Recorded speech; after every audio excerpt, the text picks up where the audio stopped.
ಹೊತ್ತುಕಿಟ್ಟು ಪಕ್ಕದಲ್ಲೇ ನಿಂತಿದ್ದಾರೆ ಪೈಮಮ್ಮ, ನಾನು ನೋಡ್ತಾನೇ ಇಲ್ಲ. ಯಾಕಂದರೆ ಅವ್ರು ಹೇಳ್ತಾನೆ ಇದ್ದಾರೆ ಹೀಗೆ ಟೈಮ್ ಆಯಿತು ಅಂತ. ಬಹುಶಃ ಆದ್ರೂ ನಾನು ನೋಡೇ ಇಲ್ಲ, ಒಂದು ಸರ್ತಿನೂ ನೋಡಿಲ್ಲ. ಆದರೆ ಅವ್ರು ನಿಂತಿದ್ದು ಗೊತ್ತಾಗ್ತಾ ಇದೆ ನನಗೆ. ಇಷ್ಟು ಮಾತಾಡಲಿಕ್ಕೆ ಅವಕಾಶ ಮಾಡಿಕೊಟ್ಟು ತಾಳ್ಮೆಯಿಂದ ಕೇಳಿ, ನಿಮ್ಮಲ್ಲೇ ಗುಸು ಮಾತಾಡಿ, ಪಕ್ಕದವ್ರ ಕಿವಿಯಲ್ಲಿ ಪಕ್ಕದವ್ರು ಮಾತಾಡಿ ಅವ್ರು ಸರಿ ಮಾತಾಡ್ತಿದ್ದಾರೋ ತಪ್ಪು ಮಾತಾಡ್ತಿದ್ದಾರೋ ಅಂತ ಹೇಳ್ಕೊಂಡು ಏನೇನೋ ಮಾತಾಡಿದರೂ ಕೂಡ ಎಲ್ಲವನ್ನೂ ಸ್ವೀಕಾರ ಮಾಡಿ ಮತ್ತೆ ತಿರ್ಗಾ ಒಂದು ನನ್ನ ಹತ್ರ ಏನೂ ಹೇಳಬೇಡಿ. ಒಳ್ಳೇದು ಮಾತಾಡಿದ್ದು ಕೆಟ್ಟದ್ದು ಹೇಳಿದ್ದು ಹೇಳಬೇಡಿ. ಅದನ್ನೇನಾದರೂ ನೀವು ಹೇಳಿದರೆ ಸ್ವಾಮಿ ನನಗೆ ಕೊಡುವ ಅನುಗ್ರಹ ಕಮ್ಮಿ ಆಗ್ತದೆ. ನಾನು ಮಾತಾಡೋದು ಒಂದೇ ನಿಮಿಷ. ಡೋಂಟ್ ಗಿವ್ ಮೀ ಆರ್ ನನ್ನನ್ನು ಬೈಲೂಬೇಡಿ, ಹೊಗಳೂಬೇಡಿ. ನೀವು ಏನು ಮಾಡಿದರೂ ಅಲ್ಲಿಗೆ ಹೋಗುತ್ತೆ. ಏನು ಮಾಡಬೇಕು ನೀವು ಅರ್ಪಣೆ ಮಾಡಿ ಅಲ್ಲಿಗೆ ಸೇರಿಸಿ. Sairam.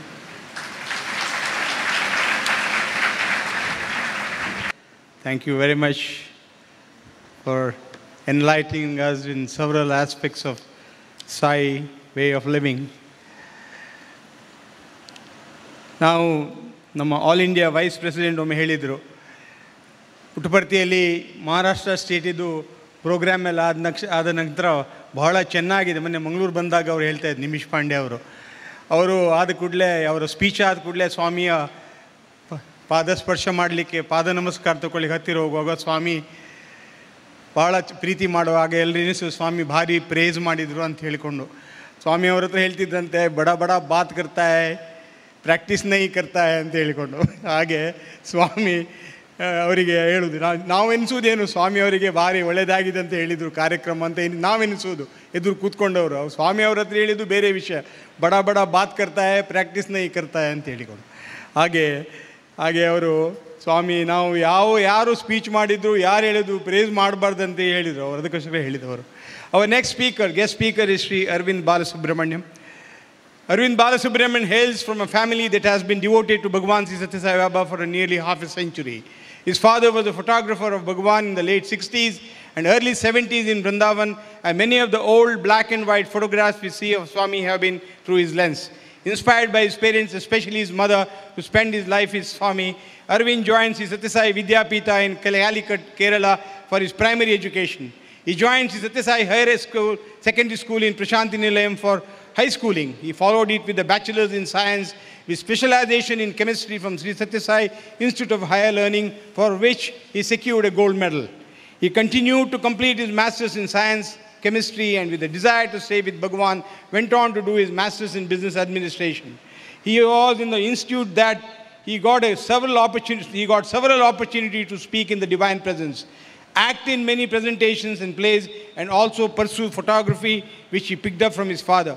He was careful in recording almost every day that he spent in the physical proximity of his Lord via his many personal diaries and photographs. Blessed by Baba to join Radio Sai Global Harmony, which has been singly responsible in spreading the message and life of Bhagwan to all the parts of the globe, he currently does a host of activities there, including the Thursday live satsangs, producing documentaries on Swami and his message, and of course writing articles. He was Swami's official photographer for nearly 5 years and traveled along with him during his trips to Hadshi, Mumbai, Delhi and Simla. Photography is not just his hobby, it's his passion, and he has worshipped Swami through it. After Bhagwan's Mahasamadhi in April 2011, Arvind started to write blogs based on what he had recorded in his personal diaries and experiences of several students. The blog hit 1 million views, and faced on feedback from readers, he was inspired to contemplate a book. He has already released 2 books, Memoirs of a Sai Student, Capturing Divinity, and his 3rd book is on its way, Living with God. Ladies and gentlemen, I have absolute pleasure in welcoming Sri Arvind Balasubramaniam and inviting him to speak to all of us. Thank you very much. Om Shri Sai Ram. I offer my most humble pranams at the lotus feet of beloved Bhagwan. Dearest Swami, respected elders, dear brothers and sisters, I had agreed to speak in Kannada, but after hearing the erudite speaker before me, I thought the prostrations part at least, let me do it in a language where I am sure that I am right.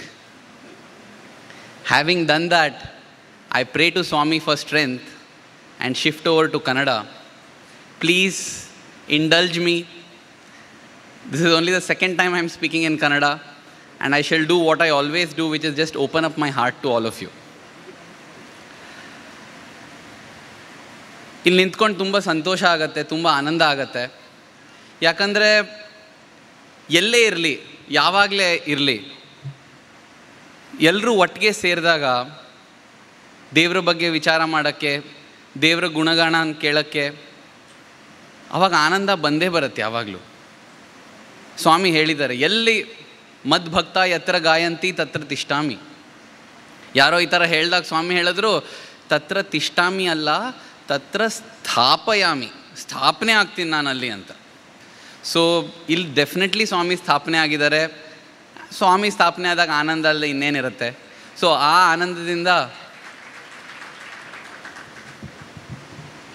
ಮಾತನಾಡ್ತಾ ಇದ್ದೀನಿ. One with Sai, ಆಗಲೇ ಅದರ ಬಗ್ಗೆ ಉದಯ Dharmasthala sir ಹೇಳಿದ್ದಾರೆ ಏನಿದರ ಅರ್ಥ, ಸ್ವಾಮಿ ಜೊತೆ ಒಂದಾಗಬೇಕು ಅಂತ.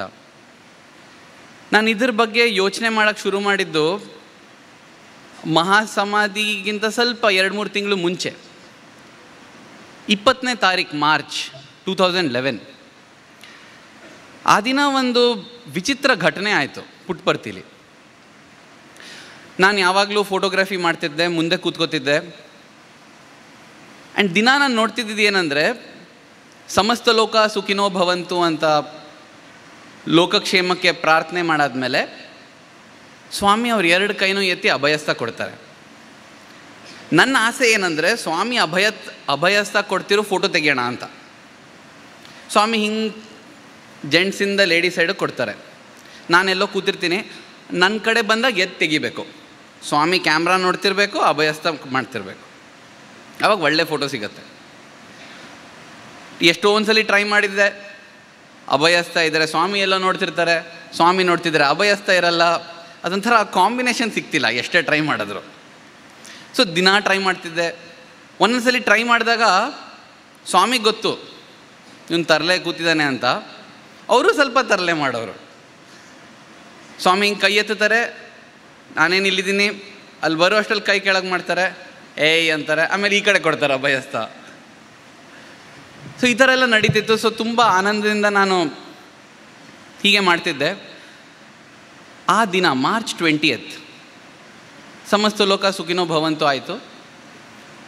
ನಾನು ಸ್ವಾಮಿ ರೈಟಿಗೆ ಕೂತಿದ್ದೆ. ಸೊ ನಂಗೆ ಗೊತ್ತು ಅಲ್ಲಿಂದಾನೇ ಶುರು ಮಾಡ್ತಾರೆ ಅಭಯಸ್ಥ ಸ್ವಾಮಿ. ಅವ್ರೇನೋ ಅಭಯಸ್ಥ ಶುರು ಮಾಡೋಕ್ಕೆ ಹೋದಾಗ ನಾನು ಎತ್ತಿ ಫೋಟೋ ತೆಗಿಯೋಕ್ಕೆ ಹೋದೆ. ಅಂದರೆ ಆ ದಿನ ಏನೋ ಡಿಫ್ರೆಂಟ್ ಇತ್ತು, ಅಭಯಸ್ಥ ಆಗಲಿಲ್ಲ. ಸ್ವಾಮಿ ಅಭಯಸ್ಥ ಕೊಡೋ ಬದಲು ಕೈ ಮುಗಿದ್ರು, ಎಲ್ರಿಗೂ ಹೀಗೆ ಕೈ ಮುಗಿದ್ರು. ಸರ್ಪ್ರೈಸ್ ಆಯಿತು, ಏನಾಯ್ತಪ್ಪ ಸ್ವಾಮಿ, ಏನಾಯಿತು ಹೀಗೆ? ಭಕ್ತ ಕೈ ಮುಗಿಬೇಕು, ಭಗವಂತರು ಅಭ್ಯಾಸ ಕೊಡಬೇಕು, ಇಲ್ಲಿ ಭಗವಂತರೇ ಹೀಗೆ ಕೈ ಮುಗಿತಿದಾರಲ್ಲ ಅಂತ. ಇನ್ನು ಬೈ ಮಿಸ್ಟೇಕ್ ಸ್ವಾಮಿ ಮರ್ತೋದ್ರ, ಅಂದರೆ ಸಡನ್ನಾಗಿ ಚೂರು ಇದಾಗಿ ಮೈಂಡ್ ಕ್ಲೌಡ್ ಆಗ್ಬಿಟ್ಟು, ಎರಡೂ ಹೀಗೆ ಅಲ್ವಾ, ಸೊ ಕನ್ಫ್ಯೂಸ್ ಆಗೋಯ್ತಾ ಅಂತ. ಈ ಥರ ಎಲ್ಲ ಮಾಯಾ ಈ ವಿಚಾರಗಳು ಬರೋದು. ಸ್ವಾಮಿ ಮರ್ತೋಗ್ತಾರ, ಕನ್ಫ್ಯೂಸ್ ಆಗ್ತಾರ. ನಂಗೆ ಜ್ಞಾಪಕ ಇದೆ, ಒಂದ್ಸಲಿ ಒಬ್ಬ ಹುಡುಗ ಹೀಗೆ ಸ್ವಾಮಿ ಮುಂದೆ, ಅವನು ಒಂದು ಸಿಂಗರ್ ಆಗಿದ್ದ, ಹಾಡ್ತಿದ್ದ. ಒಂದಿನ ಅವನು ನೋಡ್ತಿದ್ದಾನೆ, ಸ್ವಾಮಿ ಭಜನೆ ಹಾಡುವಾಗ ಯಾವುದೋ ಲೈನ್ ಮರ್ತೋಗ್ತಿದ್ದಾರೇನೋ ಅಂತ. ಸೊ ಸ್ವಾಮಿ ಅವನನ್ನು ಕೇಳ್ತಾರೆ, ಅದೇನದು ಅದು ಅಂತ. ಆ ಲೈನ್ ಏನೋ ಭಜನೆಯಲ್ಲಿ ಇವನು ಹೇಳ್ಕೊಡೋದು ಸ್ವಾಮಿಗೆ. ಸೊ ಸ್ವಾಮಿ ಅವಾಗ ಸಂತೋಷ ಆಗ್ತಾರೆ ಸ್ವಾಮಿ, ಓ ಕರೆಕ್ಟ್ ಅಂತ. ಇವನಿಗೂ ತುಂಬ ಖುಷಿ. ಅಯ್ಯೋ, ಯಾರಿಗಾದ್ರೂ ಜೀವನದಲ್ಲಿ ಪ್ರಾಬ್ಲಮ್ ಇದ್ದರೆ ದೇವ್ರನ್ನ ಬಂದು ಕೇಳ್ತಾರೆ, ಆದರೆ ದೇವ್ರಿಗೆ ಪ್ರಾಬ್ಲಮ್ ಇದ್ದರೆ ನನ್ನನ್ನು ಕೇಳ್ತಾರೆ. ಅವ್ನಿಗೆ ಖುಷಿ ಆ ಥರ. 1 ದಿನ ಅಲ್ಲ, 2 ದಿನ 3 ದಿನ ಇವನಿಗಂತೂ ತುಂಬ ಖುಷಿಯಾಗೋಯ್ತು. ಜಗತ್ತಕ್ಕೆ ಆದವ್ರ ದೇವರಿಗೆ ನಾನು ಆಧಾರ ಅಂತ ಬಂದ್ಬಿಡ್ತದೆ. ಸೊ ಒಂದಿನ ಹೀಗೆ ಪುನಃ ಭಜನೆ ಅಲ್ಲಿಗೆ ಬಂದ. ಸ್ವಾಮಿ ಅವನನ್ನು ಕೇಳಿದ್ರು, ಇವತ್ತು ಯಾವ ಭಜನೆ ಹಾಡ್ತಿದ್ಯಾ ನೀನು ಅಂತ. ಸ್ವಾಮಿ, ನಾನು ಶೇಷಶೈಲವಾಸ ನಾರಾಯಣ ಹಾಡ್ತಾಯಿದ್ದೀನಿ ಅಂತ. ಓಹೋ, ಹಾಡು ಅಂತಲಿ ಬರ್ತಿಲ್ಲ, ಆ ಭಜನೆ ಏನೋಗಿ ಬರ್ತಿಲ್ಲ. ಜೀವನದಲ್ಲಿ 1000 ಸಲ ಹಾಡಿದ್ದಾನೆ ಈ ಭಜನೆ, ಬಟ್ ಆ ದಿನ ಬರ್ತಿಲ್ಲ. ಸರಿ ಬಿಡು, ನೆನ್ನೆ ಏನು ಹಾಡಿದ್ದೆ ಸ್ವಾಮಿ, ನೆನ್ನೆ ಜ್ಞಾಪಕಕ್ಕೆ ಬರ್ತಿಲ್ಲ, ಹೋಗಲಿ ಬಿಡು ಯಾವ್ದಾದ್ರು ಭಜನೆ ಹಾಡು. ಸರಿ ಸ್ವಾಮಿ, ಭಜನೆನೇ ಬರ್ತಿಲ್ಲ. ಮೂಕಂ ಕರೋತಿ ವಾಚಾಲಂ ಅಂತಾರೆ, ಅಂದರೆ ದೇವರು ಮೂಕ್ರನ್ನ ಮಾತಾಡಿಸ್ತಾರೆ ಅಂತ. ಅದ್ರ ಉಲ್ಟಾನೂ ನಿಜ. ವಾಚಾಲಂ ಕರೋತಿ ಮೂಕಂ, ಜಾಸ್ತಿ ಮಾತಾಡೋರನ್ನು ಮೂಕ್ರು ಮಾಡಿರ್ತಾರೆ ಸ್ವಾಮಿ. ಅವ್ರಿಗೆ ಆ ಶಕ್ತಿ ಇದೆ. ಅವಾಗ ಸ್ವಾಮಿ ಹೇಳಿದ್ರು ಅವನಿಗೆ, ಏನು ಅಂದ್ಕೊಂಡೆ ನೀನು, ಸ್ವಾಮಿ ಮರ್ತೋದ್ರು ಅಂತನಾ? ಸ್ವಾಮಿ ಮರ್ತೋದ್ರೆ ಪ್ರಪಂಚ ನಡೆಯಲ್ಲಪ್ಪ. ಸ್ವಾಮಿಗೆ ಮರೆಯೋಕ್ಕೆ ಸಾಧ್ಯ ಇಲ್ಲ. ಸೊ ಸ್ವಾಮಿ ಮರ್ತು ಹೋಗ್ಬಿಟ್ಟು ಅಭಯಸ್ತದ ಬದಲು ನಮಸ್ಕಾರ ಮಾಡಲಿಲ್ಲ. ಸ್ವಾಮಿದು ಪ್ರತಿ ಮಾತಲ್ಲಿ ಅರ್ಥ ಇದೆ, ಪ್ರತಿ ಮಾತು ವೇದವಾಕ್ಯ, ಪ್ರತಿ ಕಾರ್ಯನೂ ಅರ್ಥ ಇರುತ್ತೆ. ನಮಗೆ ಅರ್ಥ ಆಗಿಲ್ಲ ಅಂದ್ಬಿಟ್ಟು ಅಯ್ಯೋ ಸುಮ್ಮನೆ ಏನೋ ಮಾಡಿದ್ರು ಅಂದ್ಕೊಳ್ಳೋದು ಪೆದ್ದತನ, ಮೂರ್ಖತನ, ಮಾಯಾ. ಅದನ್ನೇ ಮಾಯಾ ಅನ್ನೋದು. ಹಾಗೆ ಯಾರೋ ಒಂದ್ಸಲಿ ಸ್ವಾಮಿ ಅಲ್ಲ, ಒಬ್ಬರು ಕಾಮವಧಾನಿಗಾರು ಅಂತ ಒಬ್ಬರು ವೇದ ಪಂಡಿತರಿದ್ದರು. ಅವ್ರನ್ನ ಹೋಗಿ ಕೇಳಿದರು, ನೋಡಿ ಸ್ವಾಮಿ ಇಲ್ವಾ, ಏನೇನೋ ಉಪನಿಷತ್ ವೇದ ಅಂತ ಹೇಳ್ತಿರ್ತಾರೆ, ನಿಜವಾಗ್ಲೂ ಅವ್ರು ಮಾತಾಡೋದೆಲ್ಲ ಇದೆಯಾ ಶಾಸ್ತ್ರಗಳಲ್ಲಿ ಅಥವಾ ಸುಮ್ಮನೆ ಹಂಗೆ ಹೇಳ್ತಿದ್ದಾರೋ ಅಂತ. ಕಾಮವಧಾನಿ ಅವ್ರು ಏನು ಹೇಳಿದ್ರು ಗೊತ್ತಾ? ಏನ್ರಿ ಹೀಗೆ ಕೇಳ್ತೀರಾ, ಅವ್ರು ಮಾತಾಡೋದು ವೇದದಲ್ಲಿದೆ ಅಂತ ಅಲ್ಲ, ಅವ್ರು ಮಾತಾಡೋದು ವೇದ, ಸ್ವಾಮಿ ಮಾತಾಡೋದು ವೇದ. ಆ ಥರ ವ್ಯಕ್ತಿ ಅಂತ ನಾನು ಹೇಳ್ತಿರೋದು, ಯಾಕಂದರೆ ನಾನು ಕನ್ನಡ ಸರಿ ಇಲ್ಲ. ದಟ್ ಬೀಯಿಂಗ್ ಅವರು ಆ ಥರ ಕೈ ಮುಗಿಬೇಕಾಗಿದ್ದರೆ ಏನೋ ಅರ್ಥ ಇದೆ ಅಂತ. ನಾನು ಅದ್ರ ಬಗ್ಗೆ ತುಂಬ ವಿಚಾರ ಮಾಡಿದೆ. ನಂಗೆ ಅವಾಗ ಅನ್ನಿಸ್ತು, ಈಗ ಸರ್ ಅದೇ ಮಾತಾಡಿದ್ದಾರೆ, ಸ್ವಾಮಿ ಬಂದಿದ್ದು ಒಂದೇ ಉದ್ದೇಶ, ಮೇಲಿಂದ ದೇವರು ಕೆಳಗೆ ಬರ್ತಾರೆ, ಯಾಕಂದರೆ ಮನುಷ್ಯ ಕೆಳಗಿಂದ ಮೇಲೋಗಲಿ ಅಂತ. ಮೇಲೋಗೋದಂದರೆ ಆ ಥರ ಅಲ್ಲ, ಅಂದರೆ ಇವಾಲ್ವ್ ಆಗಲಿ ಅಂತ. ಅದಕ್ಕೋಸ್ಕರ ಸ್ವಾಮಿ ಯಾವತ್ತೇ ಯಾರೇ ಕೇಳಿದ್ರು, ಸ್ವಾಮಿ ನೀವು ದೇವರಾ? ಹೌದು ನಾನು ದೇವರು, ಆದರೆ ನೀವು ವಿಚಾರ ಮಾಡಿದ್ರೆ ನಿಮಗೆ ಗೊತ್ತಾಗತ್ತೆ ನೀವು ದೇವರು ಅಂತ. ಆ ಎರಡನೇ ಭಾಗ ಮರ್ತೋಗ್ಬಿಟ್ಟು ನಾವು ಸ್ವಾಮಿ ದೇವರು ಅಂತ ಹಿಡ್ಕೊಂಡು ಕೂತಿದ್ವಿ. ಡಿಸ್ಕೋರ್ಸಲ್ಲಿ ಎಷ್ಟು ಸಲ ಹೇಳಿದ್ದಾರೆ ಸ್ವಾಮಿ, ನೀವೆಲ್ಲರೂ ದೈವಾಂಶಗಳು, ಒನ್ ವಿತ್ ಸಾಯಿ ಅಂತ ಈಗ ನಾವು ಪ್ರೋಗ್ರಾಮ್ ಮಾಡ್ತಿದ್ದೀವಿ. ಇಡೀ ಜೀವನ ಸ್ವಾಮಿ ಪ್ರೋಗ್ರಾಮ್ ಒನ್ ವಿತ್ ಸಾಯಿ ಇತ್ತು ಗೊತ್ತಾ. ನಮ್ಗೆಲ್ರಿಗೂ ನೀವು ಸ್ವಾಮಿ ಜೊತೆ ನೀವು ಸ್ವಾಮಿಲಿ ಏನೂ ಡಿಫ್ರೆನ್ಸ್ ಇಲ್ಲ ಅಂತ ಹೇಳೋಕ್ಕೆ ಇತ್ತು. ನಂಗೆ ಅನ್ನಿಸ್ತು ಕೊನೆಯಲ್ಲಿ ನಾನು ಎಷ್ಟು ಹೇಳಿದ್ರು ನೀವು ನನ್ನ ಮಾತು ಕೇಳಲ್ವಲ್ಲ, ಹೋಗಲಿ ನಿಮಗೆ ನಮಸ್ಕಾರ ಮಾಡ್ತೀನಿ, ಈಗಾರು ನಂಬ್ತೀರಾ ನೀವೇ ದೇವರು ಅಂತ. ನನಗನ್ನಿಸ್ತು, ಅದಕ್ಕೂ ನನಗೆ ಹಾಗೆ ಅರ್ಥ ಆಯಿತು. ಸ್ವಾಮಿ ಹೀಗೆ ನಮಗೆಲ್ರಿಗೂ ಕೈ ಮುಗ್ದಿದ್ದಾರೆ, ಯಾಕಂದರೆ Swami wants to drive home the message that you are no different from me. You may not have unity in thought, word and deed, but I have unity in thought, word and deed. ಅದಕ್ಕೆ ಒಂದು 8 ವರ್ಷ ಮುಂದೆ ಗುರು ಪೂರ್ಣಿಮಾಲ್ ಸ್ವಾಮಿ ಏನು ಮಾಡಿದ್ರು? ಪಾದ ನಮಸ್ಕಾರ ಇಲ್ಲ. ಯಾಕೆ ಪಾದ ನಮಸ್ಕಾರ ಮಾಡ್ತೀರಾ? ನಿಮಗೆ ಇದೇ ಡಿಸ್ಕೋರ್ಸ್ 2002 ಗುರು ಪೂರ್ಣಿಮಾ. ಸ್ವಾಮಿ ಹೇಳ್ದೇ ಇರೋದಂಥದ್ದು ಏನೂ ಇಲ್ಲ, ನಾವು ಓದಿಲ್ಲ ಅಷ್ಟೇ, ನಾವು ಕೇಳಿಲ್ಲ ಅಷ್ಟೇ. ನಿಜವಾಗ್ಲೂ ನಾನು ಹೇಳ್ತೀನಿ, ಒಂದು ಸಲ ಸ್ವಾಮಿ ಹೇಳಿದ್ದೆಲ್ಲ ಡಿಸ್ಕೋರ್ಸ್ ಓದೋಕ್ಕೆ ಶುರು ಮಾಡಿದ್ರೆ ಯಾರ್ದು ಭಾಷ್ಯ ಯಾರ್ದು ಏನೂ ಬೇಡ, ಯಾಕಂದರೆ ಎಲ್ಲ ಆಲ್ರೆಡಿ ಇದೆ. ನಾವು ಅಷ್ಟೇ ಎಲ್ಲ ಕಡೆ ಹೋಗ್ತೀವಿ, 10 ಕಡೆ ಬಾವಿ ಕೆತ್ತೀವಿ ನಾವು, 10 ತಡಿ ಕೆತ್ಬಿಟ್ಟು ಎಲ್ಲೂ ನೀರು ಸಿಗ್ತಿಲ್ಲ ಅಂತೀವಿ. ದೇವ್ರು ಏನು ಅನ್ಕೋತಿರ್ಬೇಕು, ನೀವೆಲ್ಲ ಬೆಪ್ಪುಗಳು, ಒಂದೇ ಜಾಗದಲ್ಲಿ 100 ಅಡಿ ಕೆತ್ತಿದ್ರೆ ನೀರು ಸಿಗುತ್ತೆ, ಎಲ್ಲೇ ಕೆತ್ತಿದ್ರು. ಅದನ್ನು ಬಿಟ್ಟು 10 ಜಾಗ ಕೆತ್ತಿದ್ರೆ ಸ್ವಾಮಿನ ಹಿಡ್ಕೊಂಡ್ಮೇಲೆ ಸ್ವಾಮಿನ ಗಟ್ಟಿಯಾಗಿ ಹಿಡ್ಕೋಬೇಕು. ನಂಗೆ ಅದೇ ಅನಿಸುತ್ತೆ. ಒನ್ ವಿತ್ ಸಾಯಿ, ಆ ಸಾಯಿ ಜೊತೆ ಒನ್ನೆಸ್ ಪ್ರಾಪ್ತಿ ಸಿಗಬೇಕು ಅಂದರೆ ಸ್ವಾಮಿನ ಹೇಗೆ ಬಿಗಿಯಾಗಿ ಹಿಡಿಬೇಕು. ಸ್ವಾಮಿ ಪಾದನ ಹಿಡ್ಕೊಂಡು ಒದ್ರೂ ಅವ್ರ ಕಾಲು ಬಿಡಬಾರ್ದು. ಹಾಗೆ ಹಿಡ್ಕೊಂಡಿದ್ರೇ ನಮಗೆ ಸಿಗೋದು ಸ್ವಾಮಿ. ಸ್ವಲ್ಪ ಇದಾದರೆ ಅಯ್ಯೋ ಸ್ವಾಮಿ ನಮ್ಮನ್ನು ಬಿಟ್ಟು ಹೊಟ್ಟೋದ್ರು ಅಂತ ನಾವು ಅಂದ್ಕೊಂಡ್ರೆ, ಸ್ವಾಮಿ ಎಲ್ಲೂ ಯಾವತ್ತೂ ಬಿಟ್ಟು ಹೋಗಿಲ್ಲ, ಸ್ವಾಮಿಗೆ ಬಿಡೋಕ್ಕೆ ಸಾಧ್ಯ ಇಲ್ಲ. ಅದನ್ನು ನಾವು ಅರ್ಥ ಮಾಡ್ಕೋಬೇಕು. ಅದನ್ನು ಅರ್ಥ ಮಾಡ್ಕೊಳ್ಳದೆ ನಾವೇನು ಹೇಳ್ತೀವಿ,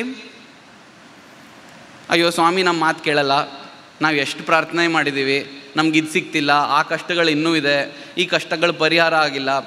ಯಾಕೆ ಪರಿಹಾರ ಆಗಿಲ್ಲ? ಯಾಕಂದರೆ ಸ್ವಾಮಿ ನಮ್ಮ ಪ್ರಾರ್ಥನೆಯನ್ನು ಕೇಳಿಸ್ಕೊತಿಲ್ಲ. ಸ್ವಾಮಿ ನಾವು ಮಾಡೋ ಎಲ್ಲ ಪ್ರಾರ್ಥನೆ ಕೇಳಿಸ್ಕೊತಿದ್ದಾರೆ. ಮಾತಾಡುವ ನನ್ನ ಪ್ರತಿ ಶಬ್ದ ಕೇಳಿಸ್ಕೊತಿದ್ದಾರೆ. ಏನು ಮಾತಾಡೋದೇನೋ, ನನ್ನ ತಲೆಯಲ್ಲಿ ಏನು ನಡೀತಿದೆಯೋ ಪ್ರತಿ ವಿಚಾರ ಅವ್ರಿಗೆ ಗೊತ್ತಿದೆ.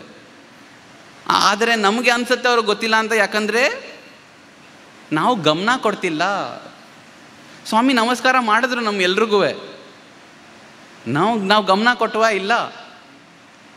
ಮಹಾಸಮಾಧಿ ಆದಮೇಲೆ ಇದ್ರ ಬಗ್ಗೆ ಯೋಚನೆ ಮಾಡೋಕ್ಕೆ ಶುರು ಮಾಡಿದ್ವಿ. ಹೌದಲ್ವಾ ಹೀಗೆ ಮಾಡಿದ್ರು ಅಂತ. ಮಾಡಿದಾಗ ಎಷ್ಟು ನಾವು ಗಮನನೇ ಕೊಡಲ್ಲ. ಸ್ವಾಮಿ ಹೇಳ್ತಾರೆ ಪ್ರತಿಯೊಬ್ಬರು ಮನುಷ್ಯರಿಗೂ ದೇವರು ಕಳಿಸ್ತಾರಂತೆ ಹಿಂಟ್ಸ್. ಮೊದಲು ಕೂದಲು ಬಿಳಿ ಮಾಡ್ತಾರೆ, ನಾವು ಡೈ ಹಚ್ಕೊಂಡ್ಬಿಡ್ತೀವಿ. ಹಲ್ಲು ಉದುರಿಸ್ತಾರೆ, ನಾವು ಡೆಂಚರ್ ಹಾಕ್ಕೊಂಡ್ಬಿಡ್ತೀವಿ. ಸ್ಕಿನ್ ಏನೋ ಆದರೆ ಕಾಸ್ಮೆಟಿಕ್ ಕ್ರೀಮ್ ಬರುತ್ತೆ, ಫೇರ್ ಆ್ಯಂಡ್ ಲವ್ಲಿನೋ ಫೇರ್ ಆ್ಯಂಡ್ ಹ್ಯಾಂಡ್ಸಮ್ಮೋ ಒಂದು ಮಣ ಇದೆ, ಹಚ್ಕೊಂಡ್ಬಿಡ್ತೀವಿ. ಆಮೇಲೆ ಸಾವು ಬಂದಾಗ ಇದೇನು ದೇವ್ರೆ ಸಡನ್ನಾಗಿ ಅಯ್ಯೋ ಹೋಗ್ಬಿಟ್ರು. ಏನು ಸಡನ್ನಾಗಿ ಎಲ್ಲ ಇಂಡಿಕೇಶನ್ ಕೊಡ್ತಾ ಬಂದಿದ್ದೀನಿ, ನೀವು ಗಮನ ಕೊಡ್ತಿಲ್ಲ. ಸೊ ಸ್ವಾಮಿ ನಮ್ಮ ಮಾತು ಕೇಳ್ಕೊತಿಲ್ಲ, ನಮ್ಮ ಪ್ರಾರ್ಥನೆ ಕೇಳ್ತಿಲ್ಲ ಅಂದರೆ ಮೊದಲನೇ ಪ್ರಾಬ್ಲಮ್ ನಾವು ಗಮನ ಕೊಡ್ತಿಲ್ಲ. ಎರಡನೇ ಪ್ರಾಬ್ಲಮ್ ಏನಂದರೆ, ನಾ ಹೇಳಿದ್ರೆ ನಂಬಕ್ಕೆ ಕಷ್ಟ, ಬಟ್ ಅದೇ ನಿಜ. ನಮಗೆ ಸ್ವಾಮಿ ಮೇಲೆ ನಂಬಿಕೆ ಇಲ್ಲ, ಅದು ನಿಜ.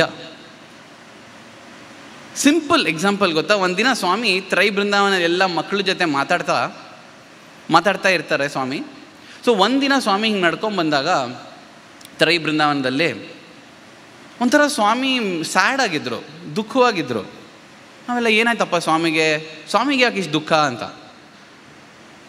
ಸ್ವಾಮಿ ನಡ್ಕೊಂಬಂದರು. ಒಂಥರ ಡೀಪ್ ಥಾಟ್ ವಿಚಾರದಲ್ಲಿದ್ದಾರೆ. ಬಂದಾಗ ಕೇಳಿದ್ರು,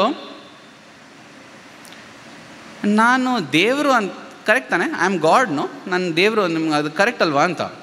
ಏನಾಯ್ತಪ್ಪ ಸ್ವಾಮಿಗೆ ಅಂತ. ಈ ಥರ ಸೆಲ್ಫ್ ಡೌಟ್ ಬರ್ತಿದೆ. ಅವರೇ ಹೇಳ್ತಾರೆ ಸೆಲ್ಫ್ ಕಾನ್ಫಿಡೆನ್ಸ್ ಫಸ್ಟ್ ಸ್ಟೆಪ್ಪು ಅಂತ. ಆ ಫಸ್ಟ್ ಸ್ಟೆಪ್ಪಲ್ಲಿ ಅವ್ರಿಗೆ ಡೌಟ್ ಇದೆ. So do you think I am God ಅಂತ. ಎಸ್ ಸ್ವಾಮಿ ಅಂತ ನಾವು ಜೋರಾಗಿ ಹೇಳಿದ್ವಿ. ಎಸ್ ಸ್ವಾಮಿ ನೀವು ದೇವರು. ಸ್ವಲ್ಪ ಸ್ಮೈಲ್ ಬಂತು, ಸ್ವಲ್ಪ ಸ್ವಾಮಿಗೆ ತೃಪ್ತಿ ಆಯ್ತೇನೋ. ನೆಕ್ಸ್ಟ್ ಕೇಳಿದ್ರು, ಹಾಗಿದ್ರೆ ನಾ ಮಾತಾಡೋದೆಲ್ಲ ಸತ್ಯ ಅಲ್ವಾ? ಇನ್ನೇನು ಮತ್ತೆ ಸ್ವಾಮಿ ನಿಮ್ಮ ಹೆಸರೇ ಸತ್ಯಸಾಯಿ ಅಂತ, ಮೊದಲು ಶಬ್ದ ಸತ್ಯ ಅಂತ. ಎಸ್ ಸ್ವಾಮಿ ಅಂತ ಪುನಃ ಜೋರಾಗಿ ಹೇಳಿದ್ವಿ. ಹೌದು ಸ್ವಾಮಿ ನೀವು ದೇವರು, ನೀವು ಮಾತಾಡೋದು ಎಲ್ಲ ಸತ್ಯ. ಅದು ಏನು ಗುಂಪಲ್ಲಿ 200 ಜನ ಹುಡುಗರು ಒಟ್ಟಿಗೆ ಎಸ್ ಸ್ವಾಮಿ ಅಂದರೆ ಹೇಗಿರುತ್ತೆ? ಒಂದು ಕ್ಲೋಸ್ಡ್ ಹಾಲಲ್ಲಿ ಅಲ್ಲಾಡೋಯ್ತು ಗೋಡೆ, ಅಷ್ಟು ಜೋರಾಗಿ ಹೇಳಿದ್ವಿ. ಈಗ ಸ್ವಾಮಿಗೆ ತುಂಬ ಸಂತೋಷ ಆಗೋಯ್ತು. ಆಮೇಲೆ ಸ್ವಾಮಿ ಹೇಳಿದ್ರು, ನೀವೆಲ್ಲ ದೇವರು. ಸ್ವಾಮಿ ಏನು ಹೇಳ್ತೀರ ಸ್ವಾಮಿ? ಆ ಎಸ್ ಸ್ವಾಮಿ ಇಲ್ವೇ ಇಲ್ಲ. ಏನಾಯ್ತು? ನೀವು ಹೇಳ್ತೀರಾ ನಾನು ದೇವರು ಅಂತ, ನಾ ಮಾತಾಡೋದೆಲ್ಲ ಸತ್ಯ ಅಂತ. ನಾ ಸತ್ಯ ಹೇಳ್ತಾ ಇದ್ದೀನಿ, ನೀವೆಲ್ಲರೂ ದೇವರು. ಇಲ್ಲ ಸ್ವಾಮಿ, ಏನು ಸ್ವಾಮಿ, ಸೇವೆ ಮಾಡೋಕ್ಕೆ ಹೇಳಿ ಮಾಡ್ತೀವಿ, ಭಜನೆ ಮಾಡೋಕ್ಕೆ ಹೇಳಿ ಮಾಡ್ತೀವಿ, ಇದು ನೀನು ನಾನು ದೇವರೆಲ್ಲ ಬೇಡ ಸ್ವಾಮಿ. ಇಲ್ಲ ಸ್ವಾಮಿ, ಅದೇ ನಾವು ನಂಬಲ್ಲ. ದೇವರಲ್ಲಿ ನಂಬಿಕೆ ಇದೆ. ಮೋಸ್ಟ್ಲಿ ನಾವೇನು ಹೇಳ್ತೀವಿ, ನಮಗೆ ಸ್ವಾಮಿ ಮೇಲೆ ಫುಲ್ ನಂಬಿಕೆ ಇದೆ ಅಂತೀವಿ. ಒಂದೊಂದು ಸರಿ ನಾವು ಸ್ವಲ್ಪ ವಿಚಾರ ಮಾಡ್ತಿದ್ದಾಗ ನಾವು ಹೇಳ್ತೀವಿ, ಇಲ್ಲ ಮೋಸ್ಟ್ಲಿ ನಮಗೆ ನಂಬಿಕೆ ಇದೆ, ಒಂದೊಂದು ಸಲ ಅಲ್ಲಾಡತ್ತೆ. ಅದು ಹೇಗೆ ಗೊತ್ತಾ? ಅದು ಹೇಳೋದು, ಬೆಂಕಿ ಹೇಗಿದೆ? ಬೆಂಕಿ ಬಿಸಿಯಾಗಿರುತ್ತೆ, ಒಂದೊಂದು ಸಲ ತಣ್ಣಕ್ಕಿರುತ್ತೆ. ಆ ಥರ ಹೇಳಿದ್ರೆ ನಮ್ಮನ್ನು ಮೂರ್ಖರು ಅನ್ಕೋತಾರೆ. ಬೆಂಕಿ ಯಾವತ್ತಾದರೂ, ಅಗ್ನಿ ಯಾವತ್ತಾದರೂ ತಣ್ಣಕ್ಕಿರತ್ತ? ಅಗ್ನಿ ಅಂದರೆ ಅದು ಬಿಸಿಯಾಗಿರುತ್ತೆ, ಅದರ ಸ್ವಭಾವ ಅದು. ಮೋಸ್ಟ್ಲಿ ಬಿಸಿಗಿರುತ್ತೆ, ಒಂದೊಂದ್ಸಲಿ ತಣ್ಣಕ್ಕಿರುತ್ತೆ ಅಂದರೆ ಸಾಧ್ಯನೇ ಇಲ್ಲ. ಅದೇ ಥರ ನಮ್ಮ ನಂಬಿಕೆ ಇದೆ, ಒಂದೊಂದ್ಸಲಿ ಅಲ್ಲಾಡತ್ತೆ ಅಂದರೆ ಸಾಧ್ಯನೇ ಇಲ್ಲ. ನಂಬಿಕೆ ಅಂದರೆ ಯಾವ್ದು ಅಲ್ಲಾಡಲ್ವೋ ಅದನ್ನು ನಂಬಿಕೆ ಅಂತಾರೆ, ಡೆಫಿನಿಷನ್ ಅದು.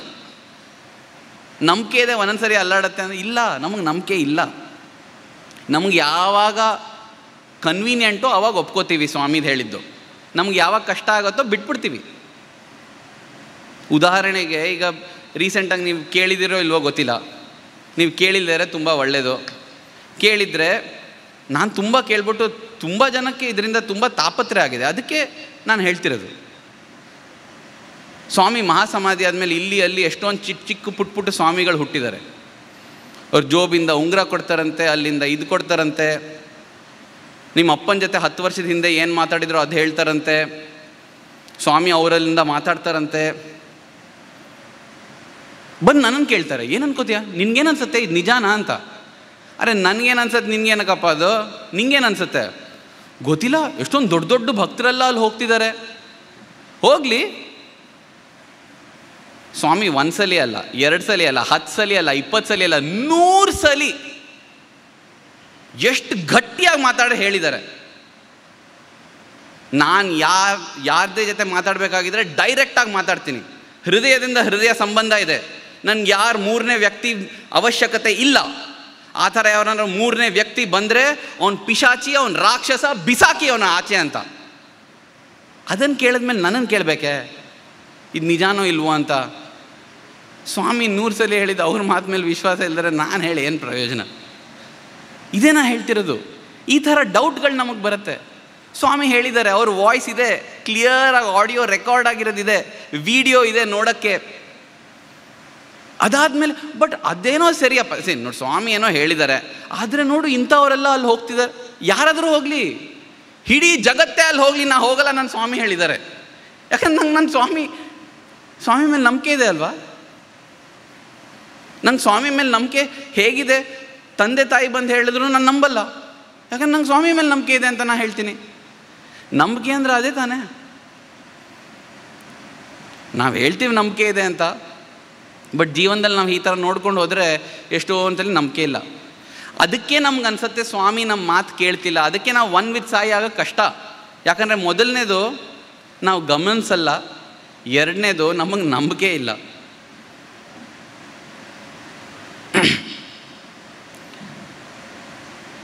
ಈ ಪರಿಸ್ಥಿತಿಲಿ ಮುಂಚೆ ಏನೋ ಸರಿಯಪ್ಪ, ನಾನು ಪೈ ಅಂಕಲ್ ಜೊತೆ ಮಾತಾಡ್ತಿರೋ ಅವ್ರ ಅನುಭವಗಳು ಹೇಳ್ತಿದ್ರು. ಆವಾಗಂದರೆ ಏನು, ಮದುವೆ ಮಾಡೋಕ್ಕಂದ್ರೆ ಸ್ವಾಮಿ ಹತ್ರ ಹೋಗೋದು, ಅವ್ರು ಮಾಡಿಸ್ತಾರೆ. ನಾಮಕರಣ ಸ್ವಾಮಿ ಮಾಡ್ತಾರೆ, ಪ್ರಸಾದ ಕೊಡ್ತಾರೆ, ಮನೆ ಎಲ್ಲಿ ಕೊಂಡ್ಕೋಬೇಕು ಹೇಳ್ತಾರೆ. ಎಲ್ಲ ಚಿಕ್ಕ ಸಣ್ಣ ಪುಟ್ಟ ಡಿಸಿಷನ್ ಅವ್ರು ತೊಗೋತಾರೆ. ಈಗ ಏನಪ್ಪ ಮಾಡೋದು? ಈಗ ಸ್ವಾಮಿ ಇಲ್ಲ, ನಾವು ಹೇಗೆ ಮತ್ತೆ ಕಾಂಟ್ಯಾಕ್ಟ್ ಮಾಡೋದು ಸ್ವಾಮಿನ? ಒಂದು ಒಳ್ಳೆ ವಿಚಾರ ಓದಿದೆ. ಹೇಳ್ತಾರೆ, ನಾವು ಪ್ರಾರ್ಥನಾ ಮಾಡ್ತೀವಲ್ಲ, ಪ್ರಾರ್ಥನೆ, ಆ ಪ್ರಾರ್ಥನೆಗೆ 4 ಸ್ಟೇಜ್ ಇದೆ ಅಂತ, 4 ಲೆವೆಲ್. ಮೊದಲನೇ ಲೆವೆಲ್ ಏನು? ಭಕ್ತರು ಮಾತಾಡ್ತಾರೆ, ಭಗವಂತ ಕೇಳ್ತಾನಂತೆ. ಈಗ ಸ್ವಾಮಿ ಜೀವನ ನೋಡಿದ್ರು ಹಾಗೆ ಆಯಿತು. ಮೊದಲು ಏನಾಯ್ತಂದರೆ ಭಕ್ತರು ಮಾತಾಡಿದ್ರು, ಭಗವಂತ ಕೇಳ್ದ. ಅದಕ್ಕೆ ತಾನೇ ಸ್ವಾಮಿ ಚಿಕ್ಕ ಹುಡುಗ ಆಗಿದ್ದಾಗ ಪುಸ್ತಕಗಳನ್ನ ಬಿಸಾಕ್ಬಿಟ್ಟು ಹೇಳಿದ್ದು, ನನ್ನ ಭಕ್ತರು ನನ್ನ ಕರಿತಾ ಇದ್ದಾರೆ, ನಾನು ಹೋಗಬೇಕು. Correct. So first level, devotee speaks, God listens. ಎರಡನೇ ಲೆವೆಲ್ ಪ್ರಾರ್ಥನೆದು, ಗಾಡ್ ಸ್ಪೀಕ್ಸ್, ಡಿವೋಟಿ ಲಿಸನ್ಸ್. ಅದಾಯಿತು. ಸನಾತನ ಸಾರಥಿ ಬಂತು, ಸ್ವಾಮಿದು ದಿವ್ಯ ಉಪನ್ಯಾಸಗಳು, ಎಲ್ಲರೂ ಕೂತ್ಕೊಂಡು ಕೇಳೋರು. God speaks, devotee listens.